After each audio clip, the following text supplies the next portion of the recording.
Je vais vous montrer maintenant comment utiliser votre classe. Donc on va créer une nouvelle classe. Alors vous n'êtes pas obligé de le faire pour mettre votre méthode main, vous pourrez très bien le faire à la suite de la classe article.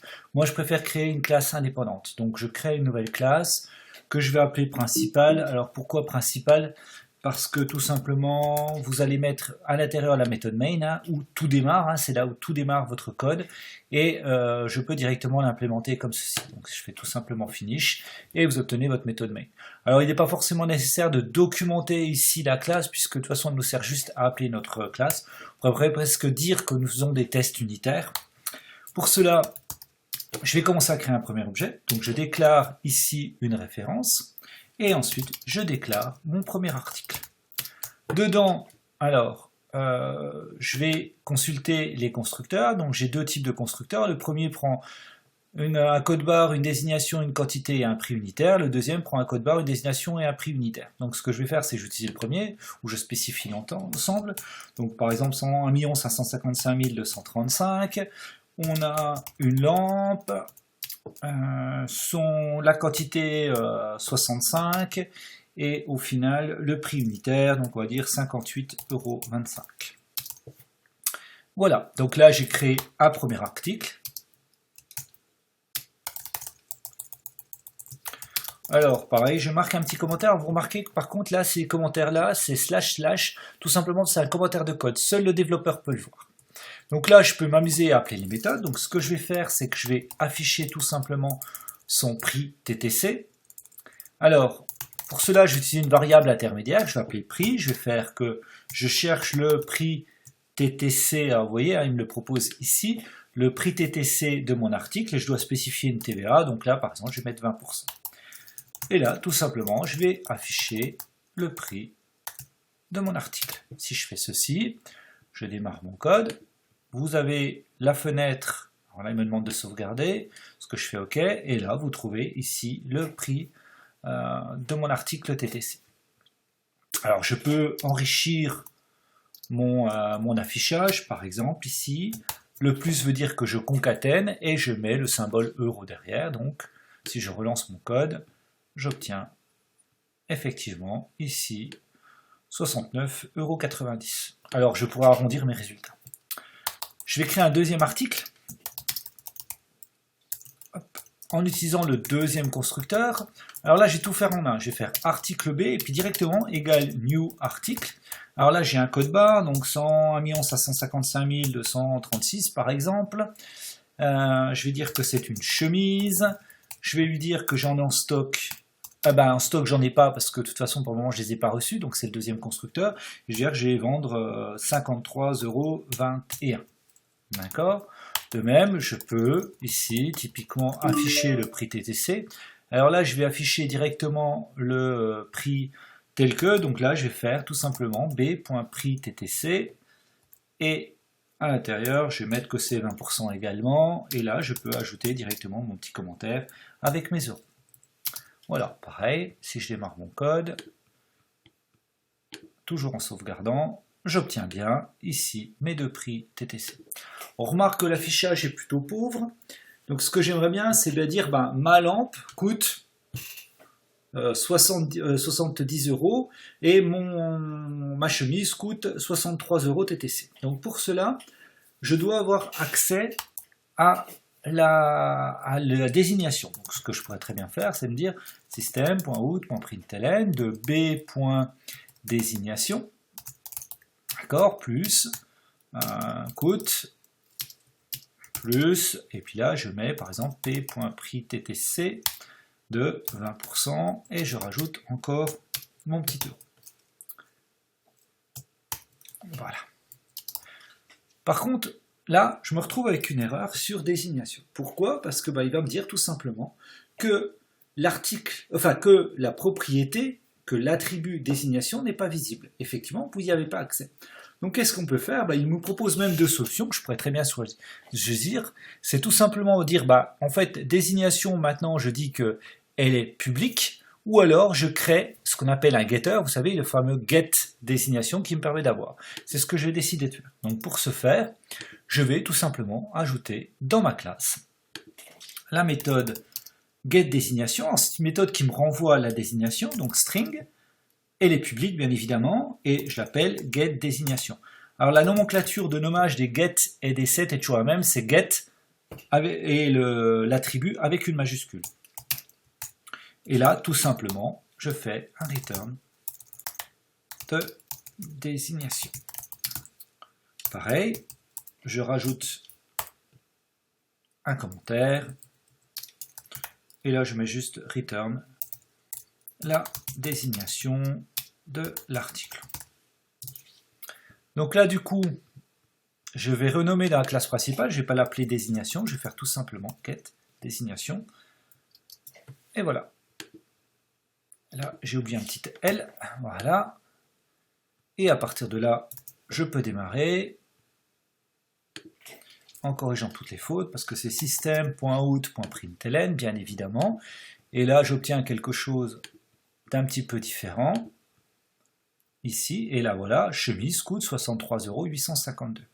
Alors du coup je vais enlever, je vais commenter ce petit bout de code, je vais juste regarder la même chose, et je vais faire exactement ici la même chose, donc là, system.out.println, pareil, hein, je peux toujours améliorer l'affichage, donc tout simplement c'est a.getDésignation, il me le propose, plus, coûte, plus, alors les plus sont bien sûr en dehors des guillemets, plus, et là je fais, par exemple, là j'ai une variable prix, plus, et je remets euro.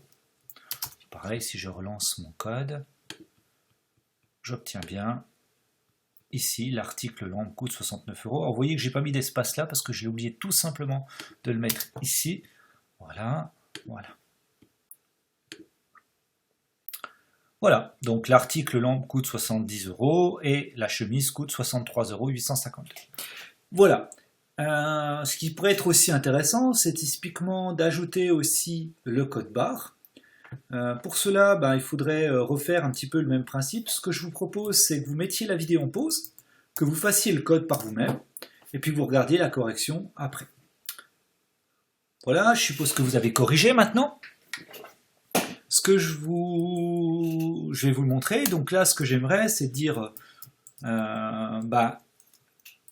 par exemple, j'aimerais un affichage, l'article chemise dont le code barre est coûte tant. Voilà ce que je vais faire, et je vais même rajouter en même temps la quantité. Donc pareil, je vais rajouter ici des méthodes d'accès. Donc là, pour le code barre, c'est la même chose, c'est get code barre. Il n'y a pas d'argument, hein, je ne donne aucune information pour récupérer cette information-là. Il me retourne tout simplement le code barre. Je vais aussi rajouter la quantité. Pardon, get quantité. Hop, return quantité.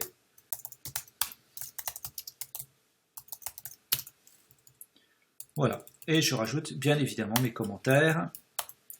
Le code barre de l'article. Et retourne la quantité d'articles en stock. Je vous conseille fortement de prendre l'habitude de commenter. Vous verrez, après ça devient tout seul et au final ça prend pas tant de temps que ça. Donc pareil, je vais un petit peu raffiner mon affichage. Donc je vais dire l'article plus b.getDésignation plus dont le code barre est plus ici b.getCodeBar plus quote b.getPrix TTC getPrix TTC, pardon, c'est prix TTC de 1%. On va remettre euros. Et je vais même rajouter un petit commentaire. Et il reste plus alors b.getQuantité plus.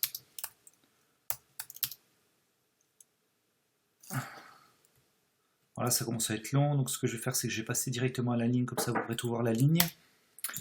Donc plus ici la quantité, elle reste, alors B quantité, article en stock tout simplement, article en stock, excusez-moi. Voilà, si vous démarrez le code, ben, tout simplement,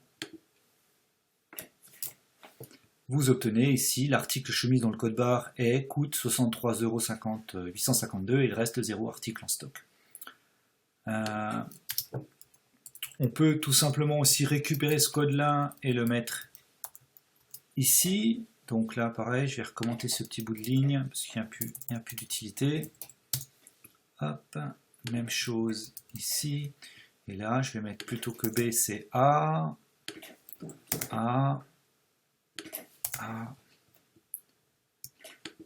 et A. Voilà, donc si je lance le code, j'aurai tous les deux fois le même affichage. Donc l'article lambda dont le code barre coûte, et il reste tant d'articles en stock. Voilà, donc ça c'est l'utilisation de mon code. Vous pouvez vouloir aussi avoir un affichage texte cohérent entre tous les articles, auquel cas vous pouvez très bien rajouter la méthode toString. Pour rajouter la méthode toString, vous faites un public string toString,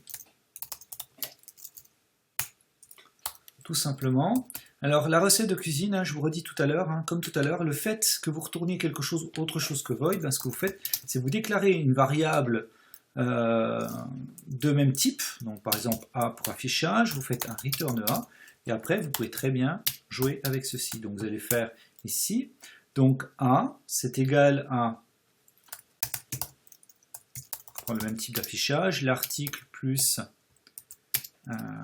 désignation. Alors vu que je suis dans l'objet, hein, je n'ai pas besoin de repréciser de quel objet il vient. L'article désignation dont le code barre est ici tout simplement code barre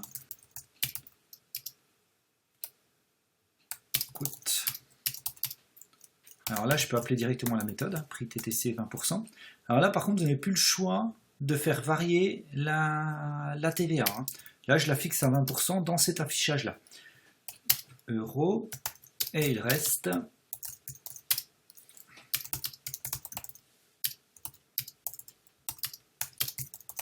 article en stock. Affichage sympa. Voilà.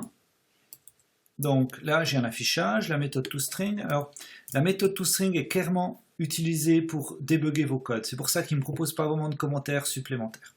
Voilà, alors je mets juste ce commentaire-là. Normalement, on n'est pas trop censé l'utiliser, mais pour nos premiers tests, on peut très bien facilement la mettre en œuvre. Donc là, en fait, typiquement, je peux très bien faire a.toString. Hop, toString. Et system.outprintln de b.toString, tout simplement. Voilà, et si je relance, alors là je vais avoir deux fois les affichages, mais on retrouve ici un affichage qui est conventionnel. A noter que si vous faites tout simplement system.out.println de A, il va appeler automatiquement la méthode toString. Ici. Si vous n'avez pas de méthode toString pour un objet, donc imaginons que je la supprime ici, je redémarre le code, vous verrez ici qu'il m'affiche ce qu'on appelle les références. Si je puis dire l'adresse mémoire où est stocké l'objet. D'accord? Donc voici. Alors cette méthode, tout simplement, veut dire qu'elle est héritée dans la superclasse de article, et la superclasse d'article veut dire qu'elle n'existe pas. Comme je l'ai dit au début de cette vidéo, en fait, toutes les classes de Java héritent de Java Lang Object qui a la méthode toString qui permet d'afficher la référence. Alors là, je vais tout simplement remettre ma méthode toString pour obtenir un affichage.